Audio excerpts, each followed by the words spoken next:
Soy José David Negrete Rendón, estudiante del tercer semestre de Comercio Internacional, y hoy me encuentro con mis compañeros. Natalia Herrera. Y Fernando Rivera. El día de hoy estaremos dando un foro acerca del estrecho de Hormuz, lo cual dividiremos en tres partes: en introducción, desarrollo y conclusión. Para empezar, hago la pregunta: ¿qué entienden como choke point? Yo entiendo como choke point a un lugar geoestratégico que, como su mismo nombre lo dice, depende de la zona geográfica, que es un lugar de estrangulamiento o cuello de botella en el cual se produce el comercio internacional. Más que nada son lugares en los cuales los podemos identificar porque existen colas, ¿no? Hay buques depende del contexto, ¿no? Del transporte en el que estamos hablando. En caso del marítimo, hay buques haciendo cola o fila para poder pasar por ese lugar o acceder a ese servicio hablando sobre el Canal de Panamá. Bueno, yo creo que un punto a resaltar importante es acerca de que estos choke points no son creados, sino de que son adaptados por los países en los que se encuentran por la ventaja que tienen a comparación de otras rutas por lo cual los buques podrían seguir. Sin embargo, la naturaleza de este mismo está en de que sigue la mejor alternativa para el comercio internacional. Claro, no es como que yo, digamos, quisiera hacer un hueco en toda Centroamérica y diga, bueno, este va a ser el siguiente choke point del comercio mundial, sino que supongo que se basa en la oferta y la demanda, ¿no? Lo que define la posición de un choke point o lo que define qué va a ser un choke point es la misma oferta y demanda, es el mismo mercado el que define, no es un país o alguna organización. Entonces se podría decir que un choke point es algo que se produce naturalmente, que el mercado lo genera. Claro, más que nada nace por la optimización, ¿no? Porque si me es más rentable pagar el servicio en cuestión de Panamá, ¿no? Si me es más rentable pagarlo el servicio que darle la vuelta a todo un continente, naturalmente todos los buques van a elegir esa opción y se va a hacer un choke point porque como el servicio tiene un limitante, van a empezar a hacerse filas y va a haber el llamado cuello de botella. Claro, entonces se podría decir que un choke point es un lugar geoestratégico en el cual el mercado lo decide, sino que uno no solo lo genera. Y gracias a este es el cual nosotros podemos facilitar el comercio porque nos ahorramos costos y tiempo, sobre todo. Sí, más que nada yo creo que su importancia de los choke points se vio reflejada recientemente, ¿no? En dos ocasiones, que fue cuando dos de los más importantes del comercio mundial se vieron inutilizados. No sé si lo tienen a la mano el dato. Claro, en 2023 el Canal de Panamá se vio no bloqueado, sino ralentizado debido a que la manera en la que funciona este cuello de botella es que se usa el agua dulce del país como medio de transporte y elevación de los buques para pasar de un océano a otro.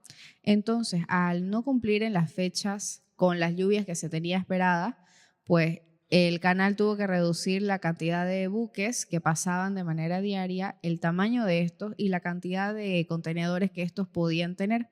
Entonces, eso obviamente ralentizó eh, la cantidad de buques que pasaban de manera diaria, lo cual hizo que las colas que de por sí ya habían se agrandaran y esto generó que haya una cierta desesperación. Por ejemplo, se dio el caso de que uno de los buques petroleros que venían de China tenga que pagar más de $2 millones para adelantarse a toda esta cola debido a la importancia de este material. Claro, y el otro sería, yo creo, el bloqueo del canal de Suez por el barco de Ever Given en marzo de 2021. Correcto, el 23 de marzo para ser más exactos, ¿no? Desde el 23 al 29 de marzo ocurrió todo esto. Se dice que el primer día de bloqueo en el canal de Suez alcanzó a lograr un daño de 9.600 millones de dólares el primer día de la obstaculización de un choke point. Entonces, realmente son lugares sumamente importantes para el comercio mundial. Bueno, justamente volviendo a ese tema, podemos ver cuál es la importancia en el comercio internacional y cómo esto puede llegar a afectar a la vida diaria de las personas, estos puntos estratégicos.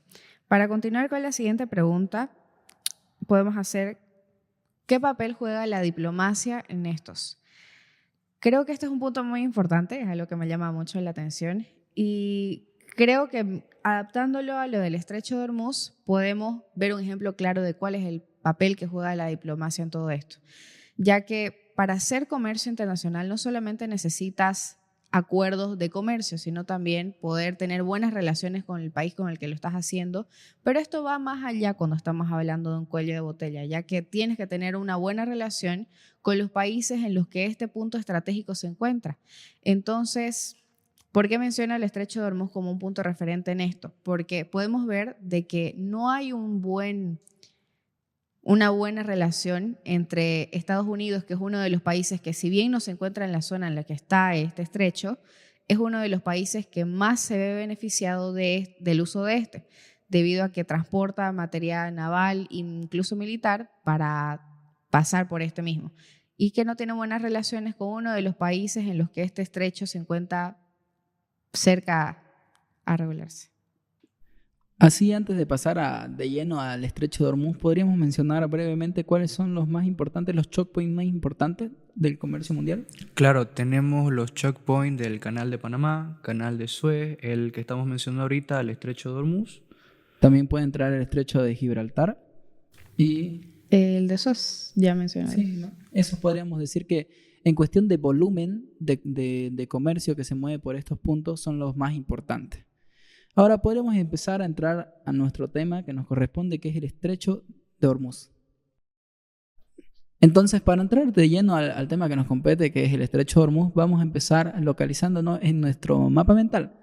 El Estrecho de Hormuz es lo que une al Golfo Pérsico con el Mar Índico, ¿ok?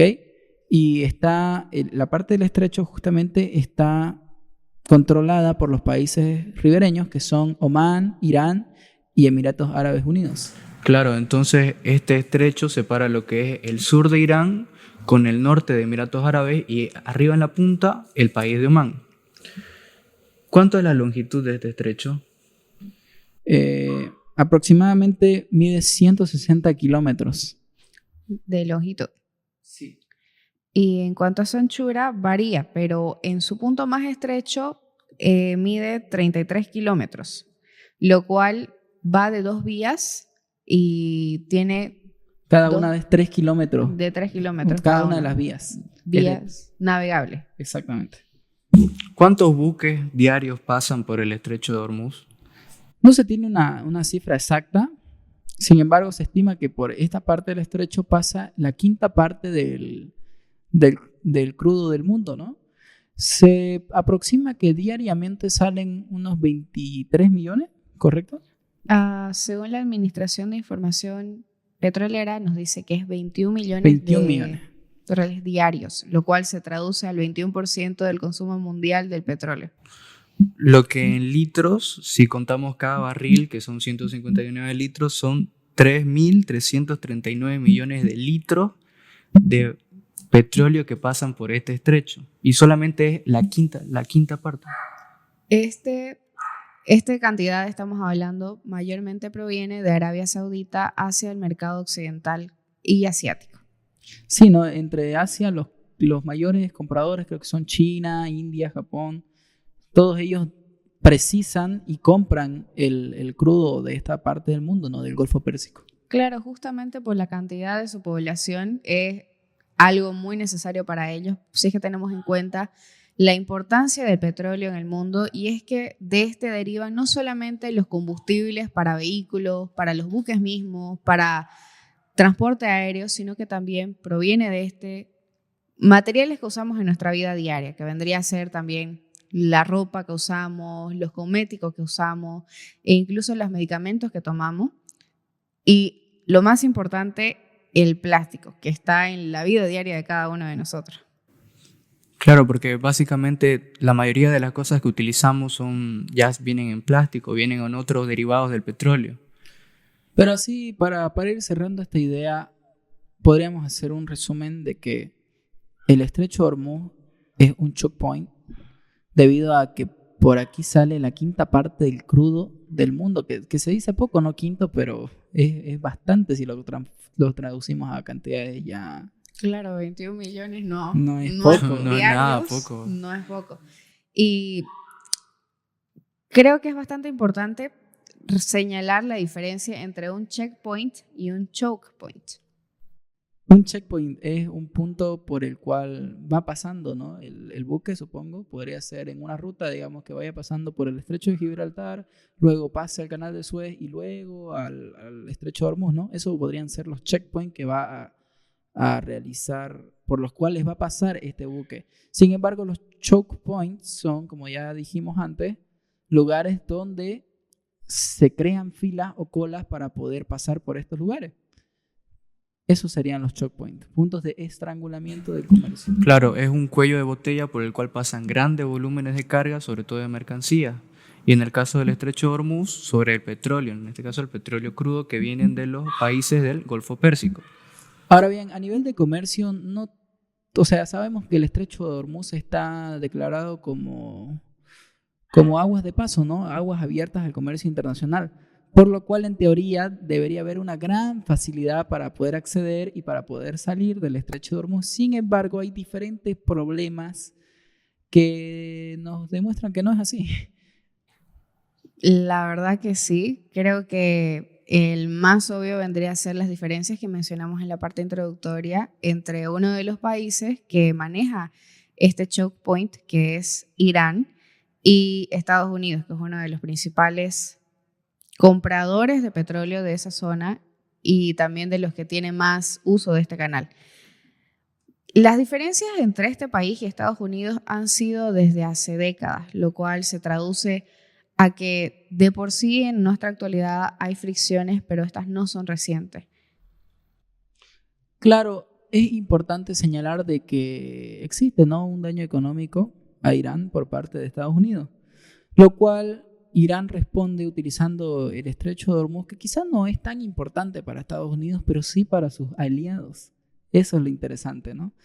Y claro, al perjudicar el comercio o el movimiento del crudo, del petróleo, influye en el precio del mismo. Y eso es un daño que ningún país quiere sufrir. Claro, incluso si tenemos en cuenta que Estados Unidos es de por sí uno de los mayores productores de petróleo, no le afecta de manera directa el cierre o el paso abierto del estrecho de Hormuz, uno podría pensar. Sin embargo, justamente como estaba mencionando Fernando, es importante porque debido a esto es lo que se da la alza o la baja del precio del petróleo. Y hace un momento mencionaste algo muy importante que es la declaración por parte de la ONU de aguas internacionales a las que están en el estrecho de Hormuz. Y esto ha generado mucha controversia y quizá incluso resentimiento por parte del país iraní, porque era su principal arma de no negociación, sino que presión a la hora de tener estos conflictos o enfrentamientos que tenía con el país americano. Entonces, cuando habían este tipo de enfrentamientos, tensiones o incluso ataques, como se dio en la década de los 80, pues lo primero que hacía Irán era amenazar con el cierre de este estrecho. Claro, entonces uno pensando que este estrecho significa el 20% de las exportaciones de petróleo, que se cierre este mercado significaría un grave ataque para todo el comercio mundial, porque es una incrementación de precios, al ser que el petróleo es un material, un insumo fundamental para producir todas las cosas como alimentos, entre muchos otros. Fuera de eso, hay que verlo también por la parte de que la guerra cuesta dinero. Entonces, Irán necesita dinero para mantener una guerra, digamos. Y si bloquea el estrecho de Hormuz, no hay dinero. Claro, esa es una de las razones quizá por las que Irán no ha materializado sus amenazas, más allá de el poderío que tiene Estados Unidos a nivel militar, sino de que tampoco es conveniente para ellos mismos. Así que si es que vemos, digamos, que es algo que de su uso favorece a este país, no es algo que les conviene de manera comercial. Precisamente esa era una de las preguntas que teníamos listas, ¿no? ¿Es realmente factible que Irán cierre el estrecho de Hormuz? Y yo lo veo como el posible resultado de una escalada de dos países, en este caso Estados Unidos e Irán, dos países que van manteniendo una escalada de medirse quién tiene más fuerza, lo que puede provocar en una guerra que ninguno de los dos quiere. Claro, por ejemplo, si vemos la guerra entre no Estados Unidos e Irán, sino Irak e Irán, podemos ver que al ser Irak uno de los aliados de Estados Unidos, usó eso como razón, por no decir excusa, para intervenir de manera directa en este conflicto, incluso llegando a tener enfrentamientos directos, valga la redundancia, con el país iraní. Entonces podríamos decir que los conflictos diplomáticos causados por este estrecho son varios, porque el cierre de esto significaría una grave crisis para la economía de los países, que su principal fuente de ingresos es misma, la exportación del mineral de petróleo. Pero si hablamos del contexto histórico, yo creo que sería bueno hacer la pregunta, ¿no? Si alguna vez el estrecho de Hormuz ha sido cerrado. Y yo creo que en resumen una respuesta podría ser que no cerrado como tal, pero sí ha sido el escenario de muchos conflictos. Claro, por ejemplo, volviendo a la guerra que tuvo Irán e Irak, en la que intervino Estados Unidos, no se dio el cierre mismo de este estrecho, sino de que, explicando más a detalle lo que mencionaba Fernando, es que se dio como lugar de enfrentamiento debido a que apareció una flota naval de Estados Unidos y pues hubo este enfrentamiento entre los cargueros. Claro, aproximadamente 451 cargueros fueron víctimas de ataques, ¿no?, armamentísticos durante esta guerra, lo cual, fuera del daño ambiental que puede provocar eso en el mar, obviamente subió el precio de los seguros y también obviamente el coste, ¿no?, subió para poder adquirir el crudo, lo cual nuevamente es un perjuicio para la economía mundial. Claro, entonces, si uno se pone a pensar, estos buques fueron una grave, ¿cuál se podría decir la palabra? Es un grave golpe para lo que es la economía, porque es la base de las exportaciones de estos países. Entonces, viendo este escenario, si no me equivoco, que fue en la década de los 80, ¿cuáles fueron las sanciones que se le impusieron a Irán por todas estas guerras? Si no me equivoco, las sanciones más que todo fueron del tema económico, porque Irán en temas militares no se puede comparar con un país de ser Estados Unidos. Obviamente va a perder la batalla porque Estados Unidos es una meganación que, ha comparado con Irán, que aunque su economía es bastante fuerte, pues no tiene cómo hacerle mella, no tiene cómo hacerle guerra. Exacto, entonces volvemos a esta misma cuestión y es cómo Estados Unidos o los países aliados que tienen interés en usar este estrecho podrían proteger a este mismo. Yo creo que es bastante imponente Estados Unidos. Estados Unidos sabe meter miedo. Lo primero que pasó luego de que se estaban dando estos enfrentamientos fue de que hay una presencia de flotas americanas, ¿no?, cerca de la zona del estrecho de Hormuz, como para amenazar, ¿no? Aparte de la presencia de bases militares que han instalado cerca del territorio de Hormuz. Fuera de eso, también hubo prohibiciones que no ocupan mucho la palabra prohibiciones de Estados Unidos, sino que le pidió amablemente a países aliados que no le vendan armas a Irán. Países como Reino Unido y Francia, demás países.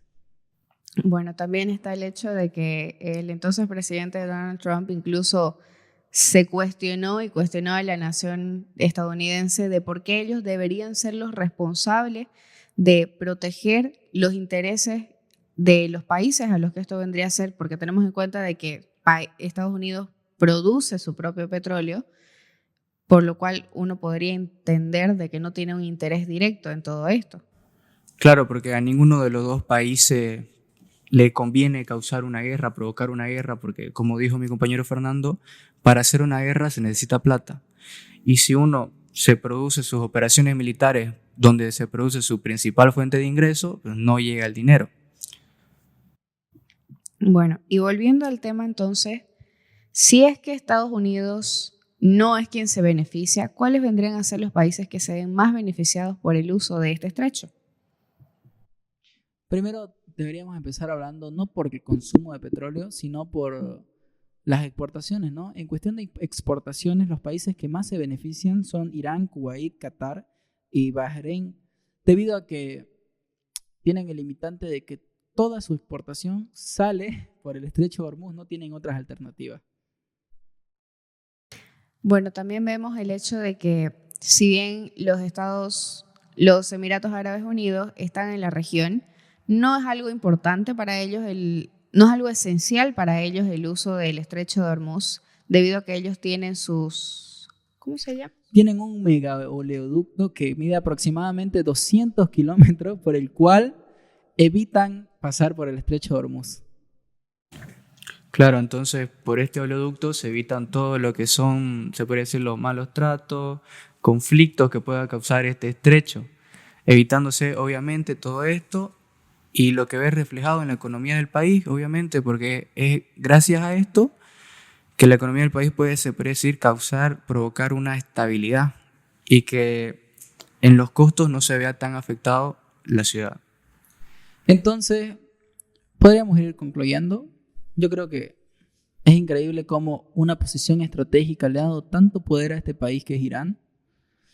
El hecho de tener la mayor porción quizá del estrecho Hormuz le ha dado una, por así decirlo, una manera de hacerle frente a las amenazas de un país tan grande como es Estados Unidos. Y eso nos deja ver la importancia de los choke points, precisamente. Porque, ¿qué otra alternativa tienen los países, por ejemplo, que mencionamos, que dependen del estrecho Hormuz? Si se cierra, ahí quedan sus exportaciones. Es mucho el perjuicio. Básicamente su economía se paraliza. Entonces, volviendo a las cifras, tenemos de que la quinta parte del crudo del mundo sale por el estrecho Hormuz. O sea, si hay un bloqueo, la quinta parte, que eran 21 millones, ¿correcto? 21 millones. 21 millones queda paralizada.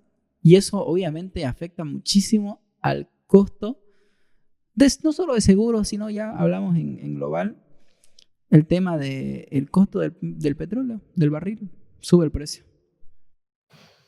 Como última pregunta de nuestro desarrollo, quisiera cuestionar cómo afecta la denominación por parte de la ONU hacia las aguas del estrecho de Hormuz como aguas internacionales. Bueno, esto ha sido una movida estratégica de parte de los países interesados, obviamente, pues de esta manera Irán pierde todo poderío a la hora de amenazar con cerrar las aguas internacionales. Entonces, es una cuestionante bastante interesante porque esto se traduce así de manera lógica, pero vemos que en la práctica no será así.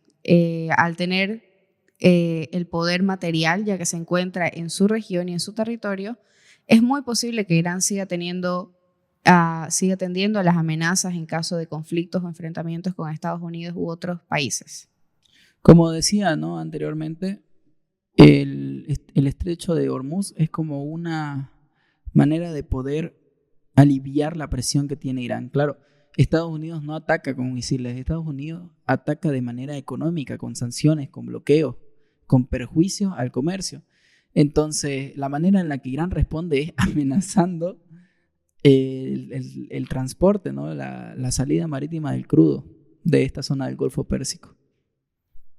Es algo, quizá una medida extrema de parte del país iraní, porque teniendo en cuenta de que está rodeado por países aliados de Estados Unidos, no puede tener otro lugar en el que sustentarse o apoyarse, así que le queda esta última alternativa, en la cual, reitero, es muy probable. Es un suicidio a todo. Sí. Claro, en resumen podríamos resumirlo, el conflicto entre Estados Unidos y Irán, como una medida de fuerza. Es con lo que quisiera acabar esta parte del conflicto. Es una medida de fuerzas en las cuales todos toman acciones de amenaza. Estados Unidos amenaza con sanciones, Irán amenaza con cerrar el canal, y al final ni uno de los dos quiere empezar la guerra, porque el que empieza la guerra pierde. Entonces, a modo de conclusión, podemos hacer unas preguntas breves y contestarlas para que quede bien englosado. Claro, como preguntas clave. Claro, exactamente. La primera pregunta, ¿la querés hacer, David? Claro. ¿Cuál sería la importancia de este estrecho hacia el mundo? La importancia del estrecho de Hormuz es que por este estrecho pasa la quinta parte del crudo del mundo, que son aproximadamente 21 millones de barriles diarios. Obviamente ya sabemos toda la importancia que significa el petróleo para el comercio mundial, no tiene caso abarcar más en eso, pero eso en resumen sería la importancia del estrecho de Hormuz. Ahora, la siguiente pregunta es: ¿cuáles son los conflictos que hay en esta zona? Bueno, los conflictos que vemos es por intereses entre los países aliados de Estados Unidos, que vendrían a ser prácticamente todos menos Irán, versus el país iraní. Entonces, es un constante escenario de tensiones donde no se ve que haya una solución a corto o mediano plazo. Y para concluir, quisiéramos terminar con la pregunta de dónde se encuentra el Estrecho de Hormuz y cuáles son sus medidas. El estrecho de Hormuz está ubicado en la mitad, o sea, conecta el Golfo Pérsico Con el océano, con el océano Índico. Es correcto. En su parte más estrecha mide 33 kilómetros y la profundidad es más o menos de 40. El calado mínimo es de 13 metros, pero la media se podría decir son de unos 40. Este calado nos permite, le permite al estrecho hacer que pasen los buques tanqueros, en este caso de petróleo, los más grandes del mundo. Ya, y en cuestión del Golfo Pérsico, para mencionarlo así sutilmente, en la parte más estrecha del Golfo Pérsico mide 34 kilómetros y de largo 54 kilómetros. Gracias.